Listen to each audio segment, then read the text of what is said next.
Barbara, ভিয়েতনামের উপর তোমার অনুভূতির তর্জমা আমি পড়েছি। তোমার হৃদয়ের সুবাতাস আমার গিলে করা পাঞ্জাবিকে মিছিল নামিয়েছিল। প্রাচ্যের নির্যাতিত মানুষগুলোর জন্যে অসীম দরদ ছিল সে লেখায়। আমি তোমার ওই একটি লেখাই পড়েছি।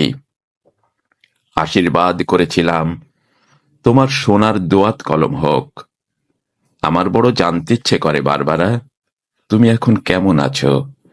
নিশ্চয়ই তুমি ডেট করতে শিখে গেছো। গাউনের রং আর হ্যাট নিয়ে চায়ের টেবিলে মার সঙ্গে ঝগড়া হয়। অনভ্যস্ত ব্রেসিয়ারের নিচে তোমার হৃদয়কে কি চিরদিন ঢেকে দিলে? আমার ভীষণ জানতে ইচ্ছে করে বারবারা। তোমাদের কাগজে নিশ্চয় ইয়াহিয়া খাঁর ছবি ছাপা হয়। বিবেকের বোতামগুলো খুলে হৃদয় দিয়ে দেখো, ওটা একটা জল্লাদের ছবি। 15 লক্ষ নিরস্ত্র লোককে ঠান্ডা মাথায় সে হত্যা করেছে।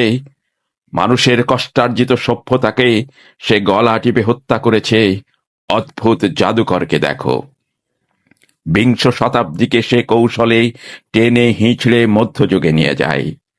দেশলাইয়ের বাক্সর মতো সহজে ভাঙে গ্রন্থাগার, উপাসনালয়, ছাত্রাবাস, মানুষের সাধ্যমতো ঘরবাড়ি। 7 কোটি মানুষের আকাঙ্ক্ষিত স্বপ্নের ফুলকে সে বুট জুতোই থেতলে দেয়। টু উইমেন ছবিটা দেখেছো বারবারা? গির্জার ধর্ষিত সোফিয়া লোরেনকে দেখে নিশ্চয়ই কেঁদেছিলে।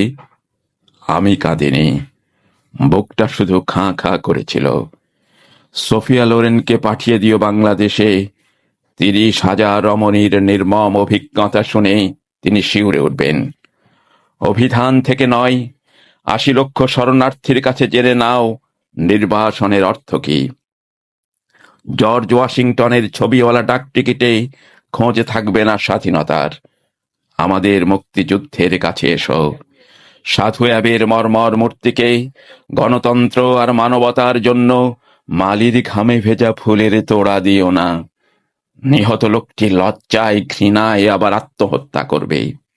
বারবারা এসো, রবিশঙ্করের সুরে সুরে মুমূর্ষ মানবতাকে গাই। বিবেকের জংধারা দরজায় প্রবল করাঘাত করি। অন্যায়ের বিপুল হিমালয় দেখে এসো, ক্রুদ্ধ হই, সংগঠিত হই। জল্লাদের শানিত অস্ত্র সভ্যতার নির্মল পুষ্পকে আহত করার পূর্বে, দর্শন ও সাহিত্যকে হত্যা করার পূর্বে এসো বারবারা, বজ্র হয়ে বিদ্ধ করি তাকে।